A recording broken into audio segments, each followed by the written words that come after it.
Hello friends, welcome back to Value Vintage Cards. This video's kind of a outlier for me. I'm not really too sure what to even title it. So whatever it's called, I'll have to come up with something before I post it, obviously. But really just want to share a little bit of an update and some things that I've been collecting. It's not necessarily recent pickups. Some of these are months old. Um, Actually, some could be years old, the way I'm sharing it. But really just a little bit of like maybe a philosophical chat, if you will. One of the exercises I've been doing this year, 2025, I'm not sure how long posts stay out there. If you can search for people's posts, I don't even know. But I've been really happy that there's been, most days about 10 people check in and I get some comments, and it sounds like some people are, being introduced to some new folks or maybe learning a new detail or sharing news stories that I don't even know. So it's just super cool. And that's kind of why we do this, right? But today, as I post this, it's this gentleman's birthday. I did not share this exact card and image.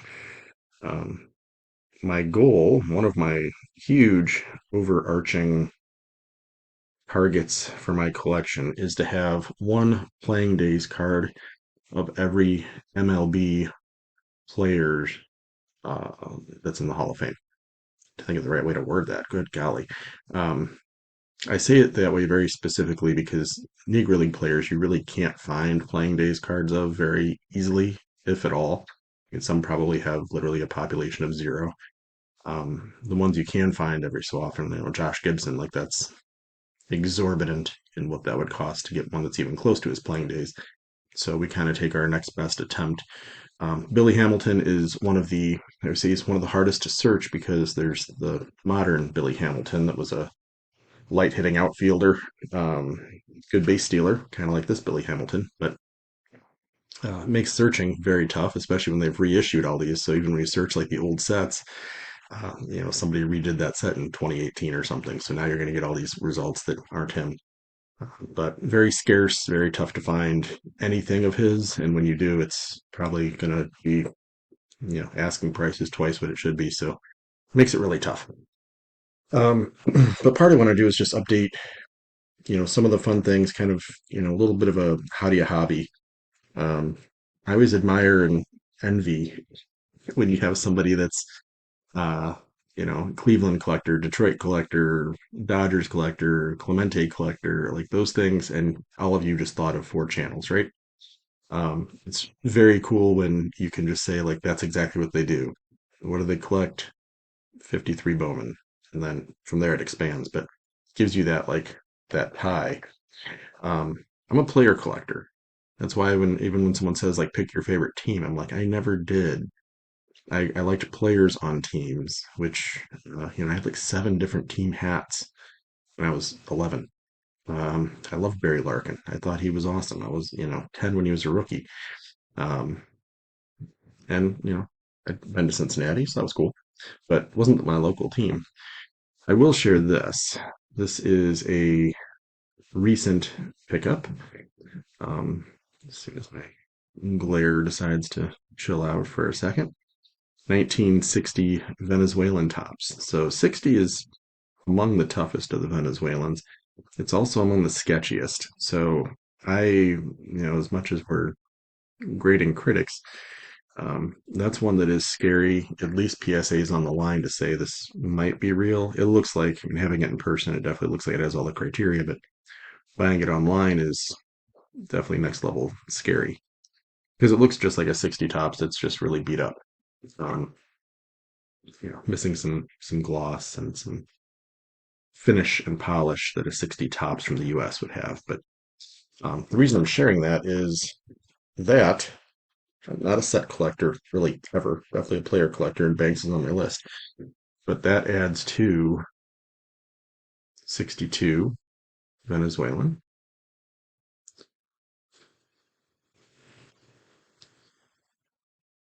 64 Venezuelan, 64 is pretty nice. 66 still Venezuelan.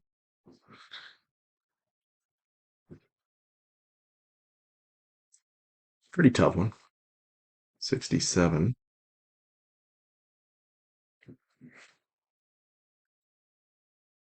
and 68, which is also a pretty tough year. So that, such a great image. These Venezuelans, when you get them anything above like an A, uh, just looks so pristine. And normally, I mean, that's give me the perfect thing to be messed up. It's a little bit of residue at the top, it looks like. But so that kind of completes the Ernie run. There is no 59. I don't worry as much if there's all stars and teams and all that stuff. I could go down that rabbit hole. Maybe I will at some point. But for me, that completes his base Venezuelan run, 60 through 68. So pretty happy to have that. Um, Sometimes I don't do these updates because I don't normally do like recent pickups. Sometimes I'll feature a card or a set, but I don't do as much of that. And the 60 was new just to finish off that run. So I thought I'd just bust those out and share. This one just came in the mail today. Uh, Literally this morning, I went down and got it, and it's a very small portion of a Wheaties box. Um, Probably should have been cut bigger, but if you just want the core image, um, like that little right up there at the top, which I think is one of the most fun and interesting things of these Wheaties. So when you're looking at these, look for ones that have a cool write up that you want to read, and that's a really fun way to collect them. So this one, um, best all around. What does that say? Best earned run average of all pitchers in the American League in 1935. It's a cool image, and honestly, that was dozens of dollars. That was another sub $50 kind of pickup. So maybe I'll rehash that in a future video with value options. But I have several to share that I just want to run through. As a player collector, for me, that's one of the most fun things you can find. This one I've shared before. It's not super new, but when you can find unique images. Um, so Jimmy, in his very rare Cubs uniform, um, team photo packs are a great way to expand outside of base cards, get into something a little bit different. Another one, I love this set, and there's been push. More and more guys are saying, don't criticize the card, don't talk about what's wrong with it. And I agree. Um, but I will say, you know, to not acknowledge the bottom portion of that tour would be almost confusing. But I'm going to say why I actually love that that's happened and how I've evolved. This is a 34 Butterfinger. Almost never see Rogers Hornsby listed. You'll see feel like you see Ruth and Gehrig somewhat. You'll see a lot of different Hall of Famers. Some of these are not expensive. Some of them are commas. Um, the Hornsby I got at auction, so it went for more than you would think, but still in the scope of things. It's not like it's Ruth or Gehrig money. Um, but you just never see it. If they pop up, I'll be in on the auction. Great, ridiculously awesome image. But the reason I want to kind of critique is look at all the great ways this thing's messed up. So you've got like goobers at the corners, you've got a little bit of a part missing there, you've got little dings on the backs. You can usually see these better. You'll see holes, little ding at the bottom there. It looks like it might be a hole. You don't see it as much on the front, which is what I love about this set. It's very forgiving. And your eye, not to go like art professor on you, but your eye is not drawn to the edges and corners and borders. Your eye is drawn to the image. And because of the way these are presented, the images are almost always intact and stellar. So even though it says second base at the bottom, which is accurate, even though there's a chunk missing, and even though there's messes up on the back, and this is clearly an A at best. I can give it an A minus. I don't know, but who cares? It's beautiful, and it's a Hornsby that I have that I would not have if I was waiting for a nicer version. So, could I upgrade it? Maybe. Could I have two? Sure. I like this one. So sometimes when I critique, it's not so much to say, look what's wrong with this card. It's to acknowledge details, just as I will look how awesome it is to see his shoes. Look at that bat. I guarantee that's like a 38-ounce beast. Look at jersey. Cardinals fans, St. Louis jersey on. Just everything about it, the whole background, the dugout, just what a cool image. So don't critique for putting it down or humbling the piece. Sometimes I'm just pointing out what I see. Um, and it's just details to acknowledge. So I hope it I hope it comes across that way when I do so. This one I want to share. See if I can get my finger strategically placed. Look at that thing. There's the team roster. That's what this is. 1949 Athletics. I have my index finger placed strategically. Take a look at who's in the third row. Fox infielder. That's Nellie Fox on the Athletics. I collect Nellie Fox. To me, that is one of the neatest pieces because that's going to be like a super rookie. These aren't expensive either. That's maybe double digits. I say that maybe because it might not even reach that expensive. Authenticity, grading, whatever else. I don't know how that works, but looks real to me. Looks like it was issued in 49, so I'm good. This next one I also got in recently. It's a set I've added a couple of. In fact, I think I have two to share. 1961 Manny's Land, and this one I thought was really neat.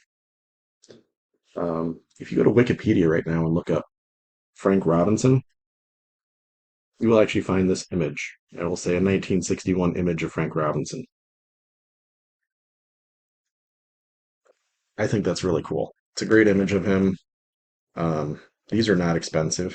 I mean, conditioned to, kind of a low to mid grade 61 Frank Robinson tops is probably a similar cost to this. This one I paid a little bit more for, and I don't know if I should have or not. I don't know if Frank was a great deal or if I got a little hammered on this one and overpaid, but back of it, we have some residue and whatnot, which again, on these bigger pictures, this is a 90% of the time issue. To find one of these in a high grade is um, almost not going to give you anything better for presentation. So, I've seen some threes and fives graded going for hundreds and hundreds of dollars. This one wasn't cheap. This wasn't $10 or $20, but it wasn't hundreds of dollars either. Ernie Banks, it's 61, same set, Manny's Land. I just think great image, big Banks collector. So you can pick up an Ernie um, on the reasonable, not on the cheap, but on the reasonable, I think. I will certainly do so. So I wanted to share that one. Also picked up, I can't remember if I shared this or not, but in 1954, they had an all-star set. So it wasn't like team issues, but it was like the all-star issue. And one of them in that, if you're an Ernie Banks collector, this is a tough one. Um, I was able to find the Ernie. So very happy to add that guy to the collection. It's so hard to share these big, oversized monster items, both for fitting into screen and then glare factors and whatever else. But I love the fact there's alternative rookie options. Um, Kaline's in that set as well. I think there's Ted Williams, Stan Musial. There's a whole run of great players in that set. So a few more I want to share. Another alternative, I shared the 55 Rawlings box cutouts of Stan Musial. So all the different cards, there's six. You can get cut into individual items. There's also, I've only seen this thing listed, I think once. Um, it's just another part of the box. So it's not a card, it's a item. I use the word item a lot because I don't really know where it classifies. But I just thought that was awesome. You get another three poses of Stan. Um, it's fantastically big for display. So I need to rework my shelves behind me. I need to make those a little more fun. And I'm not curating the museum very well right now, so I need to work on that. Um, Another one that is probably in the running to be on display behind me in a future video is a 1949 All-Star photo pack Stan. I think that's just phenomenal. Youthful image. Again, like I don't know why I'm drawn to details of the uniform. The shoes, it's the um, even just like the belts, like that doesn't even look comfortable to play in necessarily. Guys today look like they're wearing sweatpants and it's all custom and comfy fit, but that's what that is. So I think super, super neat. So if you're a musical collector, add that one to the list. It's not insane, but it's not cheap either. Last two. So added a somewhat big card. It's big box worthy for me. Um, a player that I've been adding more and more to my collection. I would add him as a player I collect at this point. So don't think I've shared that one just yet. Somewhat recent pickup still. And again, if you're not on Facebook, it's a good reason to jump in and dive in. Saw that thing pop up. Got a few folks that are out there hawking on Facebook for me, which is amazing. Always appreciate Josh and Matt will text me almost right away and say, "Hey, did you see?" Because they know what I like and I know what they like, and we do the same thing back and forth. So, um, great way to keep in touch and grow your options. Um, make some deals on the side. These are things that don't ever make it to eBay. They don't make it to auction. They don't make it to a card show. They're just Facebook Marketplace kind of stuff, and it's not the marketplace, but um, it's the communities. So find some topics, find some sets you like, find some themes you like. Caramel cards or pre-war or some player focused. Jump in. I'm not the biggest Facebook person, but for business and hobby sake, I tend to jump back in and appreciate it a little bit. So thought that was a cool Ty Cobb. One of the best parts of this card is actually the back. Fairly clean back. So if you ever want to dive in and learn about players, it really is for me. It's the cards that let you learn on the back are extra fun. Last one I want to share. Tell there's a player theme to this, right? Musial, Cobb, Banks, Frank Robinson. Frank Robinson probably outside my scope of players I focus on a lot, but I have a lot of his stuff, so way underrated in the hobby. I always grab that if I see it. But just trying to share some of the players I collect. Maybe the biggest one I collect is Sisler. Did share Lefty Grove too, and Jimmy Fox. So yeah, some good stuff. But Sisler's probably the biggest that I collect in my collection. But you almost like run out of things, or at least run out of like the ability to get things. Like there's some, five-figure items or four-figure items out there that are just a bit on the salty side for what I can do in my collection. Um, but I was mentioning that in one of the videos, and had a very kind uh, comment saying, "Okay, just FYI, there's an item that I had in my collection that I sent in and had authenticated and slabbed up. Um, and did it just to reserve because it was a fragile item, which I think is smart. Um, and then had to move on from it at some point for whatever collecting reason. And then he said it's for sale right now.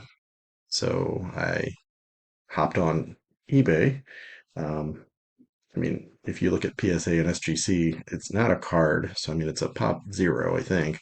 I don't know if there's been any of these graded. I can't even find it in searches. I when I just Google it, it doesn't seem to exist. So I don't know how you find it. But it's a 1914 Michigan baseball program. And if it weren't for the community and watching this way, um, I never would have even known about this thing. Look at that glare. Let me see if I can fix that. All right, so we'll go with better but not great. I'm just not sure how you even correct that. I've moved things around. I've adjusted. This slab seems to be like the center of the earth for heat. This thing's just crazy. It just grabs everything. But um, what you have is an actual program from 1914. Let's see if I can get in close enough to at least give you the image.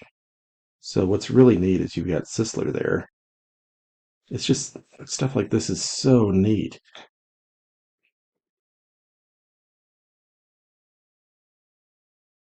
See if it'll allow that to even be shown. What a cool piece. Maybe I'll try and take a picture of it and share it as a post. It is almost cloudy even at distance. Like it is the Beckett protection of it is just a little bit um, tough to see through. It's not as transparent as you would hope. But what an amazing item. How cool is that? So he's in his Michigan jersey. It says Captain Sisler on it. Like just what a neat, cool piece.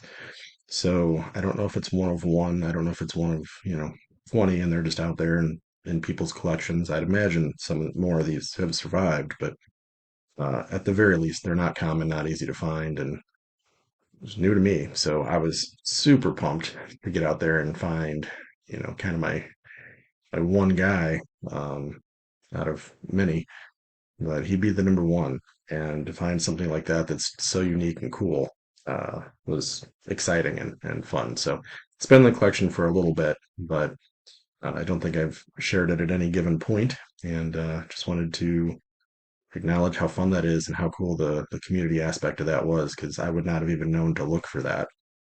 For some reason, it didn't pop up in my George Sisler saved search. So I don't know. Glad it happened. Things happen for a reason. So out here making these fun little silly videos talking to a screen so we can meet folks and build community and grow our collections and learn and all the wonderful benefits of it. So really appreciate that. And that's it. It's a little longer than I expected, and that's the least themed topic I've ever done. So just kind of wondering, how do you collect? Share anything that might be unique. Share projects. What's a project you're working on this year? So Hall of Fame run, obviously, Billy Hamilton kind of stuff. I'm not expecting to pick up one of his cards this year necessarily, but it's on the list. At some point, it's a life goal, so we'll hit it at some point. But share a goal for this year, and that'd be kind of fun to just see where everyone's at. I'll catch up with y'all later. Have a good one.